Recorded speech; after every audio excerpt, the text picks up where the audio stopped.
Was good, party people. This is like take eight of this elimination video because I realized I made a bunch of mistakes, or that, or I just said something like that I mistakenly said something that I didn't want to say regarding elimination and had to start over again because I ruined the vibe.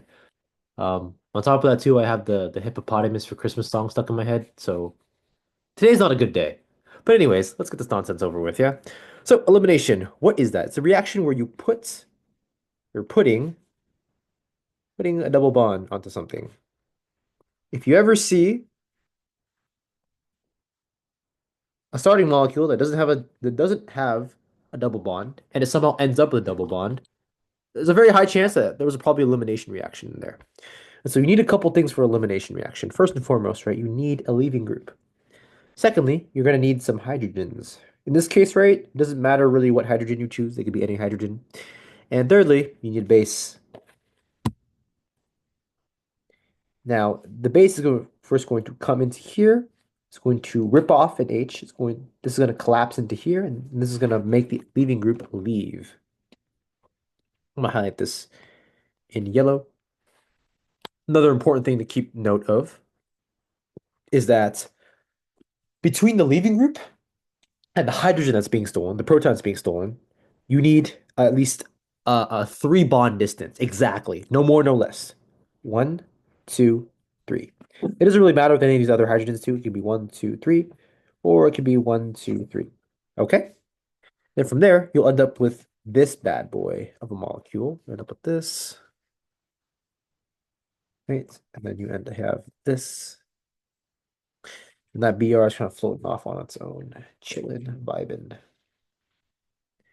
Yep. And I guess I'll build this three bonds away. Three bonds away. One, two, three. Okay? Alrighty. So this is the general form of elimination.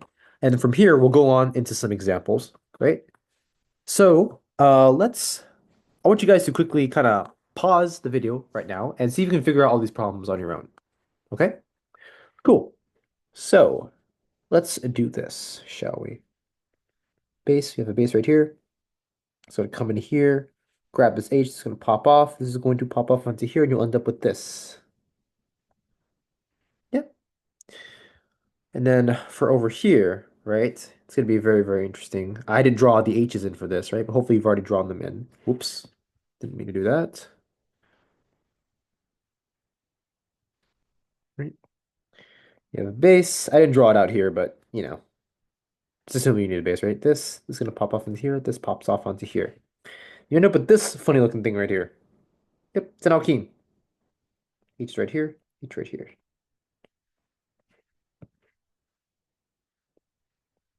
Let's make this red. Oh, yeah. Now for this one right here, this one might look a little freaky, right? But fear not. This is going to be exactly the same as, almost the same, exactly everything above, right? Now this base is going to come in, grab this H. This is going to pop off onto here. And then this is going to pop off through here. Yeah? I'll let you guys kind of process that for a moment. You'll end up with this.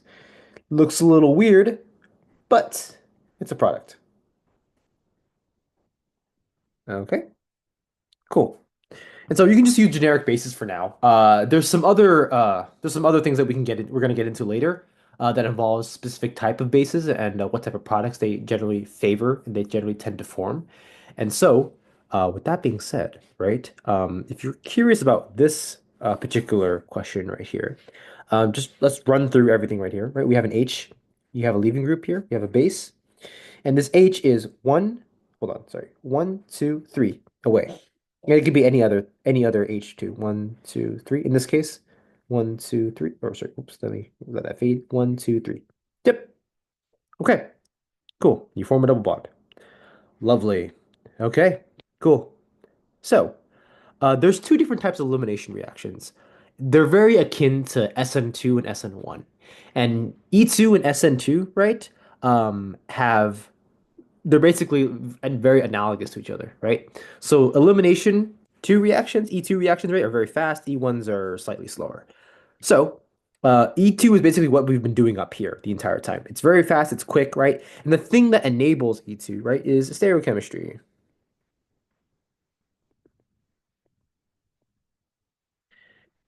As you can see here, right? I drew out the stereochemistry for you, right? But essentially what we're looking at here is that this Br, right, and this H are on opposite ends, or basically opposite to each other, right? And so when you have a situation, right, where you have all the conditions for elimination, right, you have your H, you have your leaving group, and they're exactly 3 bonds away from each other, right? If the H is on a wedge and the Br is on a dash, or vice versa, the Br could be on a wedge and the H could be on the dash, right? They're considered this. They're considered anti-periplanar, planar, anti-periplanar, right? And to kind of help demonstrate this even further, right, I drew a very, very useful, uh, very useful Newman projection over here. And so essentially what this Newman projection is doing, right, is that it's basically saying that we're looking at this molecule from this angle. Yeah. So imagine like moving your head into the screen, right? And then looking down through this BR, like a telescope, essentially. Right? And the BR is at the front of the telescope, the red H over here is at the back of the telescope. And so you can see here, right?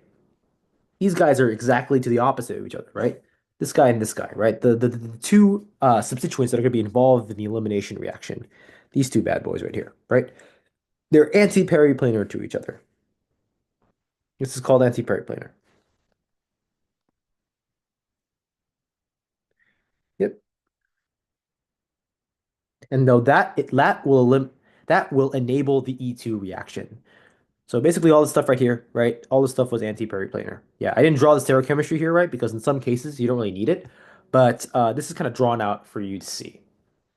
Now, what happens, right, if you want to do an elimination reaction and you're thinking to yourself, okay, let's do this quick, let's do this fast, let's do an E2, right?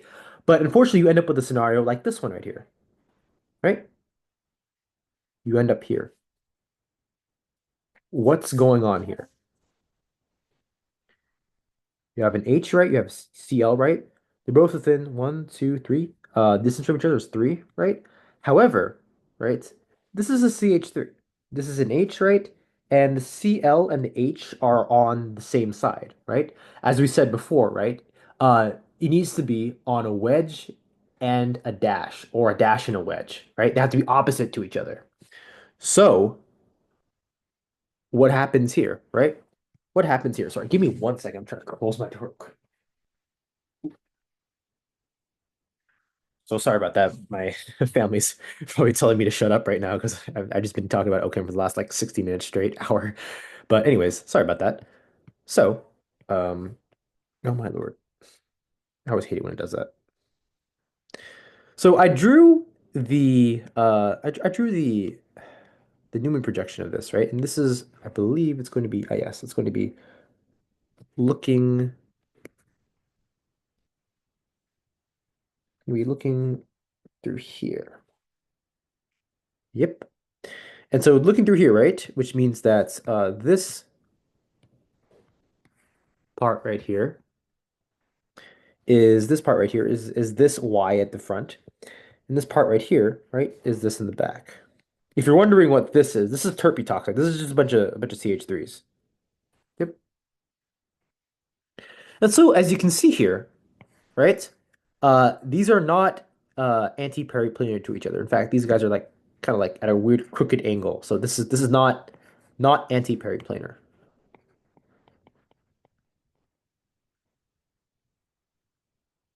I don't know if I'm spelling this correctly. Whatever. So what do we have to do? Well, the good part about this is that it's an alkane, right? This whole structure that we drew is an alkane, so we can literally rotate it, like it's a fidget toy. And so we're gonna rotate the front part 60 degrees, right? We rotate it 60 degrees, right? Then we end up with this, right? We took this part right here, and we rotated it this way, yeah. And then from there, right, we rotate it again this way, and from here, right, we realize that okay, cool. We've now rotated it to the point where these two are now anti-periplanar to each other. In this confirmation, it wasn't, right? So it just took us two things, right? And then from there, we're going to have to reconvert it back into the normal view right here. I mean, technically, you can also do the reaction in this form too, but I always thought that was kind of weird and that might break your brain, so we're not going to do that. And then from here, right? we officially, right, now have the starting material in the right conformation. H dash right here. Yep. And then from there, right, you do your thing, right? You take your base,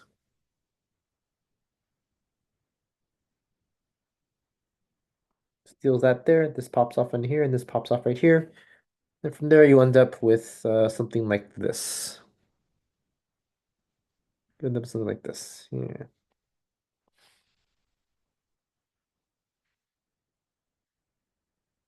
Yep.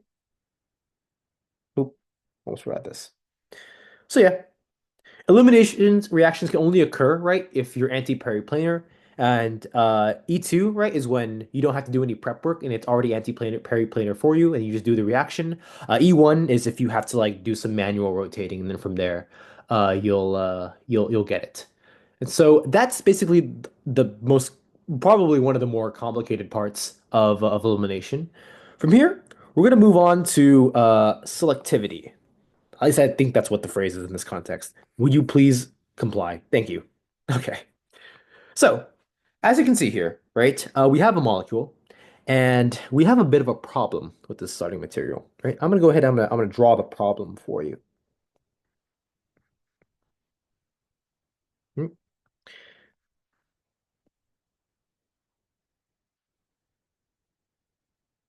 okay. So, we want to do an elimination reaction. But the thing is, here's where you divulge and you have two paths. Yep. Here's where you diverge. So there's two sets of hydrogens here that I've drawn in different colors.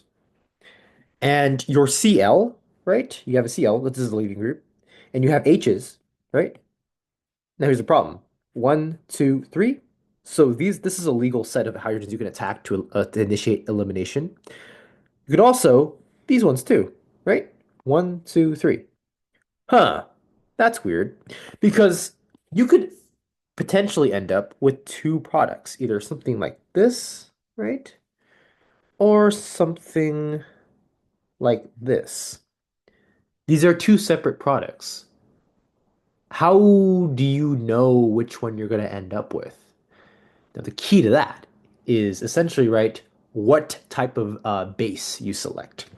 And so if you select a super bulky base, something like to the kin of like I'm blanking right now, like KOTBU, right? This thing, right? You'll end up with this product right here, the Hoffman product. I'm completely freestyling this section, guys. I didn't I'm this is based off my memory. This product over here is called the Zaitsev product. Yeah. So if you want to go this route, right? If you want to go up here, right? You're gonna have to choose a non-bulky base, something like a CH3ONA. That I think that's a non-bulky base. Yeah. So it's something along the lines of CH3ONA. Yeah. Non-bulky base. Yep.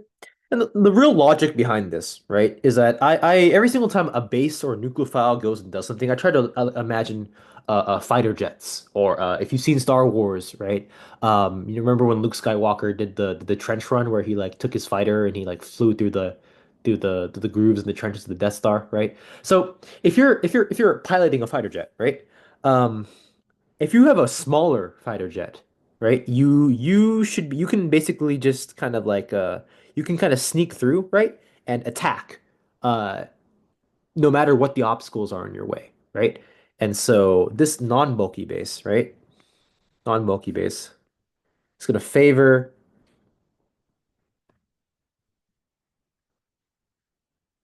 a bulky base, right? It's going to favor this side right here. And it's going to oops, sorry, wrong H. It's going to go in here, it's going to attack. It's going to do its thing, it's going to pop off this way, right? Because there's an obstacle in the way, right? There's more hindrance over here with this extra CH3 group. But it's a small fighter jet. It's maneuverable. It can maneuver through the obstacles and get out of the way, right? It doesn't really care about interference that much. A non-bulky base would be like if you're flying like a cargo plane or like a Boeing 747, right? Not very maneuverable, right? You obviously, right, you wouldn't want to fly the dangerous route that has a lot of obstacles, a lot of interference and other substituents in the way. So a bulky base would prefer to go this route, the relatively unhindered route, and it would pop off this way. Yep. And that's basically it, honestly. Yeah, the Zaitsev product, right, usually is the most substituted.